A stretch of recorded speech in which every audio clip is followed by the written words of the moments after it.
Welcome, ladies and gentlemen, to a very special edition of the BBOC podcast. It is March. It is conference tournament time.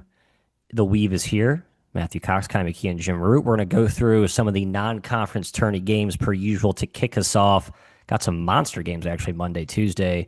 Hit some of the remaining kind of fun mid-major games Monday, Tuesday, but then dive right into the three conference tournaments that kick off Tuesday. That is the Horizon, the Sunbelt, and the Patriot. We actually have an opening on Monday in the Horizon. Shouts to IU, Indy, and Cleveland State to wet our beaks. We have some hot takes on that one. But first, Kai Jim, let's talk about some powerful power conference games. Iowa State, Arizona, and Duke, NC State do battle on Monday. And then we have some SEC action on Tuesday. Alabama at Georgia. Nebraska goes out west to UCLA. I guess they stay out west, I should say, after the USC game. Then Kentucky at Texas. And let's start with the Monday two for gents. We'll get to some of the Big Sky action. I know some of you Big Sky fiends are looking for us to talk about all the implications with that tournament. There actually aren't very many, spoiler alert. But Iowa State, Arizona, we actually have lines out for these, Kai. Arizona minus 7.5 against the Clones, and Duke is laying 9 off of their demolition of Virginia over the weekend at Will Wade's house, I guess. Any interest in either one of these for you? Gosh, I think Arizona's pretty unstoppable. That's what I took away from the Kansas game this past week. Also, Iowa State, pretty funny. They're named a 1 seed and then promptly lose 2 out of 3. Pretty sure they're off that line now.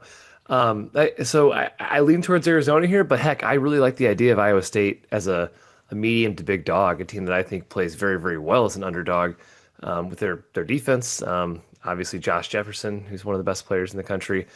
I lean their way a little bit against Arizona. And then, Jim, this feels like a classic Will Wade game for me. A classic hype spot for him. He can't win normal games, but he can win huge games in the ACC. I think it's there. Duke is ripe to be picked off if you have the balls to fade Duke, who seems to be inevitable right now. I lean towards both the dogs in summary. Let's start real quick. Yeah, Is NC State really like an 8 seed as I look at bracket matrix Yeah, right they're now? around 8 to 10, like a somewhere around there. 9 seed. Yeah. Yeah, no, it's Yeah. it's it's been ugly for them recently. Yeah. There's a lot of like, I've seen this sentiment on Twitter. Like, do we have to have this team in the tournament? Like, they aren't. They're so frustrating. Like, they get such puffy chests when they blow out mega shorthanded North Carolina. Yeah, great. I think you kind of see them ride the wave a little bit here. It's a very emotionally tied team. Like, the crowd can actually lift them. I think you'll see that. I think Duke wins, but I, I saw 10.5 at an early opener. I think it's smart that it's down to 9. I would take double digits probably with NC State. I'm with Kai. I think NC State does compete there. They've got a lot of the size, athleticism. They can switch a bunch. I think Boozer has a Mondo day. They're gonna have to double him because I don't think Lubin or Darian Williams can handle him inside. But there's enough shot making on that NC State team from Williams, from Paul McNeil. Copeland's a great table setter. I think there's enough there in the offensive department to you got to make shots over the top of Duke because they're so long and they keep you out of the lane. Their defense is the best in the country. But I buy the juice there for NC State. Definitely lean their way. Not an official bet for me. I'm thinking about locking in Arizona, though. Iowa State just has not impressed me. As Kai mentioned, since the reveal, real struggles. I thought they should beat shorthanded BYU.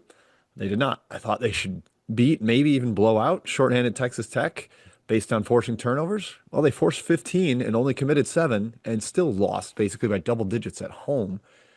And yes, Texas Tech made threes, but Texas Tech shot 71% inside the arc. Iowa State shot 43. Like, that's really bad. That's a massive gap. With no top end, that really can't happen against that Texas Tech team that's playing super small and trying to just outshoot you from deep. You can't get dominated at the rim. And that is what's going to happen against Arizona, who is maybe the best rim team in the entire country with Krivas, with Awaka. They got Koa Pete back, and he looked really good against Kansas. So, Maddie, I have a lean towards Arizona. I think where they're at, like third analytically, might even understate them. I think they're on the tier with Duke and Michigan, and Ken Pom has them like 2 points behind in efficiency margin. I'm not buying that. With Pete, I think they're like that true super elite team. So lean towards NC State and Arizona for me. Yeah, I kind of the KU game convinced me I probably need to elevates Arizona in my hierarchy there. The Pete being back is such a game changer. Just like another kind of superhuman strength wing there that can just do everything. Super versatile. Tuesday, God, I don't have a lot here. The Nebraska UCLA game's intriguing. Like Nebraska looks, they look very mortal. They've got off to all these slow starts and then they kind of get into a groove second half, and they just certainly don't look like a top, a top flight team, but they play very well connected. Curious what Cronin tries to do in terms of their defensive scheme there. Kentucky A&M also kind of a fun matchup.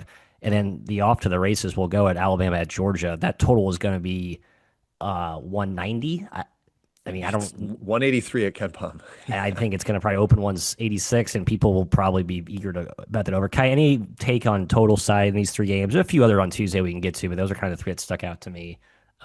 That's with the most intrigue. Bama firing on all cylinders, man. 8 straight wins. I think they get it again as a short favorite against Georgia. Kim Bob's got it won. I mean, I'll take Alabama all day with that, especially over what a 70 plus possession game, 75 possession game. It's going to be up and down, as the total suggests. Nebraska, I lean their way. They have a shorter travel than UCLA, who's coming back from Minnesota. Nebraska just killed USC, and very impressive team this season. I think I lean their way as well. Kentucky, I'm glad A&M finally came back down to earth. They're 2-6 over the last 8 after starting 7-1 in the SEC.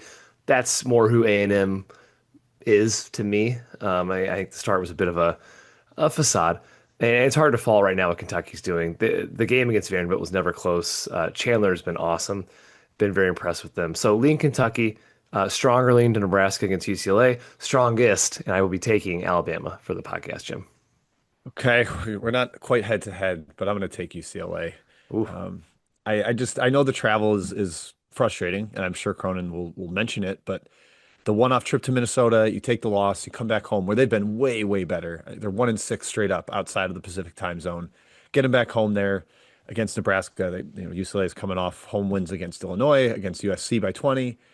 I know Nebraska's comfy cozy out there, but as Matt mentioned, their first half against USC was not good. It was a complete second half surge after Chad Baker Mazara got banged up and couldn't come back in the Yeah, game. you couldn't play. I think I'm a little bit skeptical of like the true peak version of the Huskers, and I've seen the connected portion of UCLA, like what they can look like when it's working with Dent, with the shooting from Clark and Perry, Bilodeau's versatile inside out game. I think what's his name? Nico Medved for Minnesota said Bilodeau's been like banged up. He's like, man, look at that guy. He's playing like a first team all conference guy despite, some nagging injuries. So I'm going to take UCLA as the home dog, even against the kind of odd travel spot for them. Actually lean to A&M a little bit. I think their press can bother Kentucky. I thought Vanderbilt would do the same. So grain of salt, folks out there, if you want. I think I took Vanderbilt on the weekend BBOC episode and got that thrown in my face. But sometimes you got to go back to the well. I like that pressure against Kentucky. Always been brilliant. Chandler's been awesome, like Kai said. He can't miss basically in SEC play. But lean to A&M, and then I'm with Kai on the last one. Alabama just kind of cruising. They got Filan back in that win at Tennessee, got the road revenge after losing at home to them. And Georgia's got Cyril in the paint, and that's kind of it. Like they're not going to really exploit that interior softness for Alabama. Jordan Ross missed last game for Georgia. I'm not a huge fan of his, but you'd like to have the full contingent in the backcourt when you're taking on Alabama's guard group. So yeah, lean towards Alabama, Texas A&M, and then I'm going to take UCLA +3, Matthew. Yeah, it's funny looking at bracket matrix right now. It's UCLA and then 5 SEC teams that are clustered around the 10, 11 seed line. Georgia, A&M, Missouri, your Missouri Tigers, Texas, Auburn, and then my Indiana Hoosiers. Some people think oh my God, they're going to lose today. If you listen to this tomorrow, I bet they lose by Down 20 to 10 Michigan already State. as we're Yeah, down recording. 10 live. We'll see how that ages.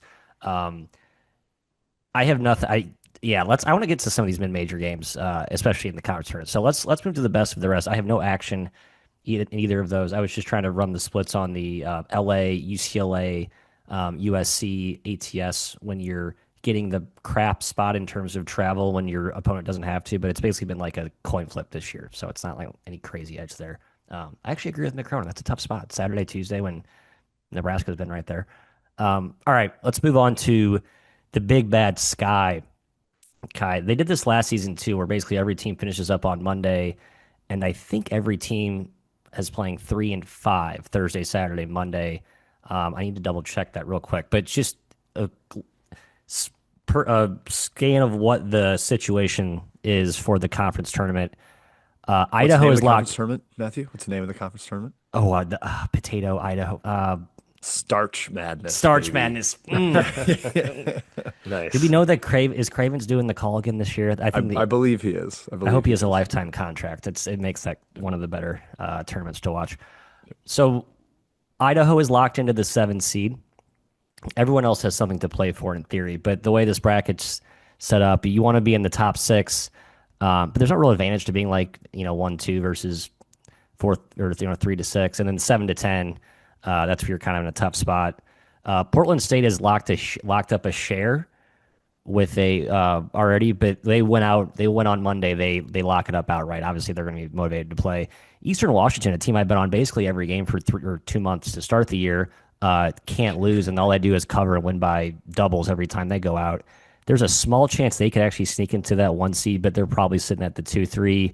Um, just my overall angle here. I don't know if you have any takes on any of these matchups, but I think you're in the Idaho or Sacramento State, Idaho State, Northern Arizona pod. All of those teams were kind of locked into that play-in spot.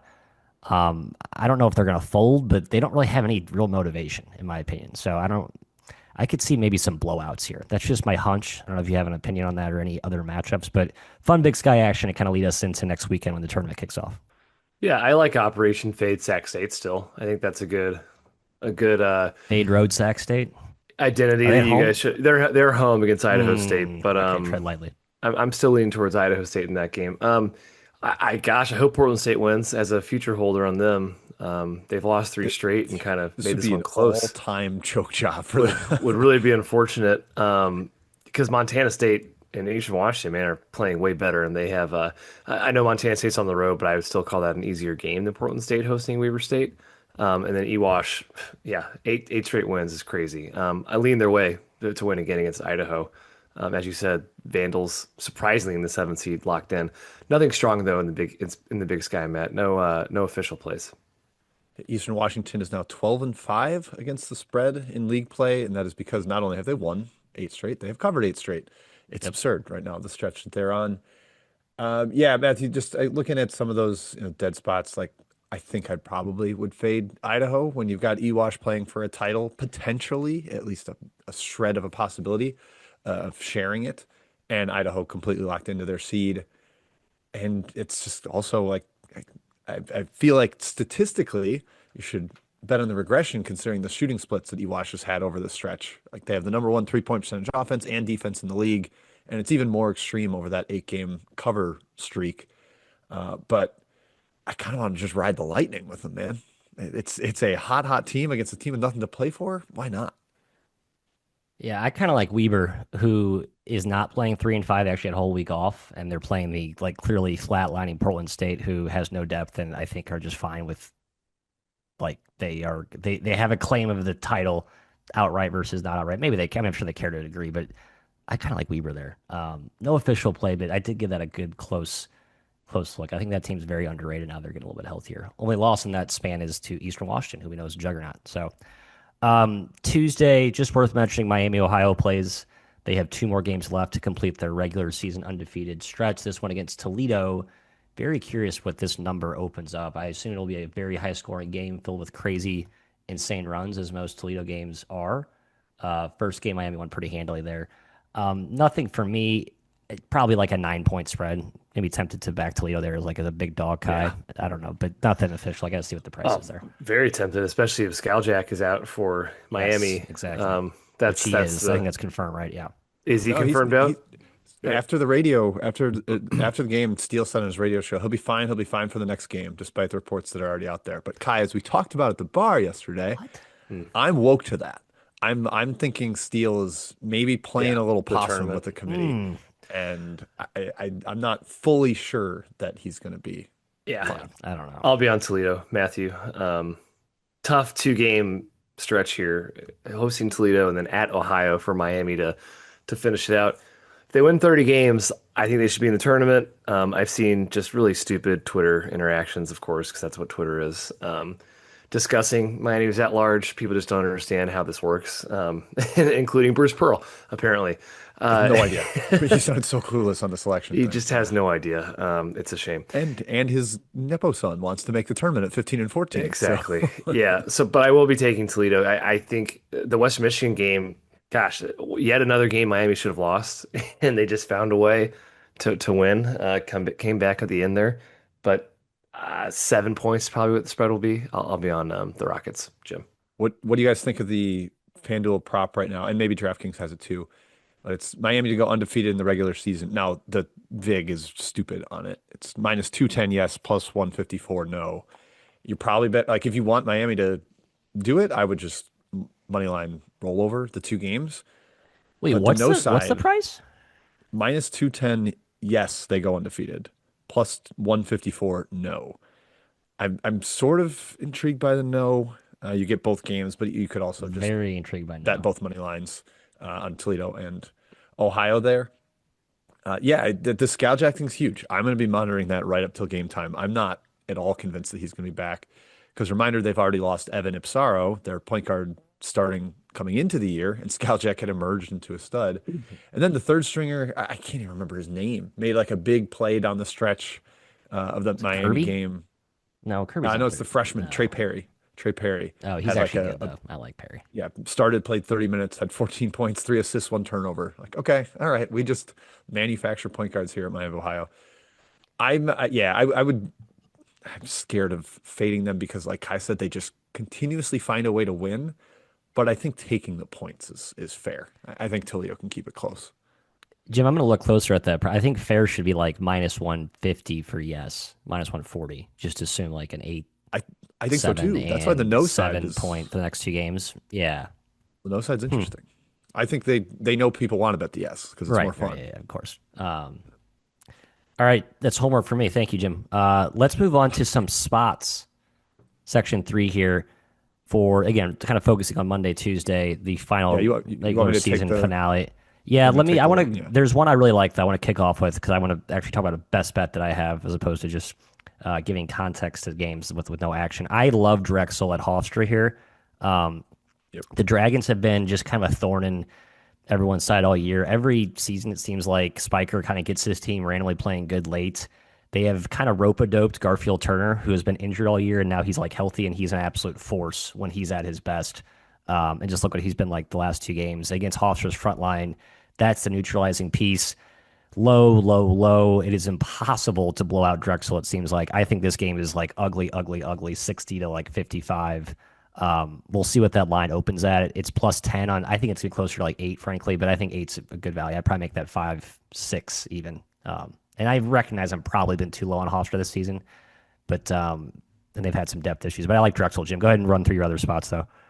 Well, I just will mention in addition to that, because I'm going to be on Drexel as well, down to like 7. Hofstra's fully clinched into the 3, 100%. Can't move up, can't move down. So like that probably changes their incentive system there. And they've been a little banged up this year. They're not quite like Delaware. Sometimes I confuse those two. But they've been a little banged up, and I think they'll kind of just foot off the gas pedal, especially against a hyper physical team like Drexel that has something to play for between the 4 and the 5 and could fall all the way to the 6 seed in a disaster scenario for them. So with you on that one, Matthew, great call out. There's a couple teams that are awful lost that I think otherwise would be in tough spots. Like Tennessee, had they been able to pull it out against Bama, would be all-time sandwich spot between that, between Vandy on the weekend. Now they're -9 going to Columbia, South Carolina.